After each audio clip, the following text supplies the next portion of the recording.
सार दिनै नोंथाङा बिजाथिलाय गथायबाय मा फोरमायगोन?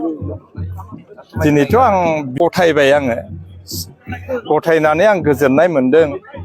जोङो आंनि सापर्टारफोरखौ आरोखि जायफोर आंनि भटारफोर आं बादा होबाय बायदोंमोन नमिनेसनाव बेबादि थांनो नाङा दिनै जिबादि लोब लोब फैबाय बेनिफ्रायथ' आरो मा बुंबावनांगौ दं बेवहाय 13 नाम्बाराव साननांगौ बाथ्रा गैला बिपिएफनि थाखाय। बेसेबांसो भटनि फारागथियाव देरहागोन? बे फारागखौ खोथाखौ बुंजाया बेसेबां बुरजायाव देरहागोन आं बेखौ दिनैनि दिनाव बुंनो हानाय नङा। नोंथांनि बिजाथिलाय गथायनायाव नोंथाङा फैनाङा होननायावबो गोबां रायजो राजा फैदों, बेसेबांसो रायजो राजाया मा खालामो? बेवहायथ' जोङो 3000सोल' बिहरदोंमोन।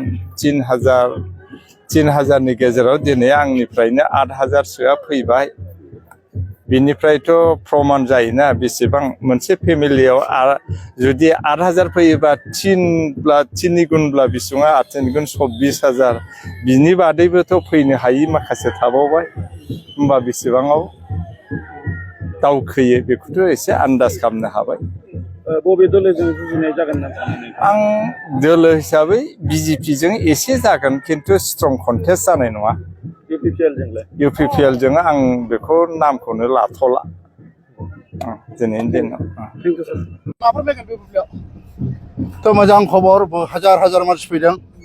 100% जोंहा जोंनि जेनाखि केन्डिडेट नमिनेसन होनायफोर आंजों लोगोसे हाग्रामा सार बेनिफ्राय जोंहा चिरांनि बिथांमोना माने जों साथामबो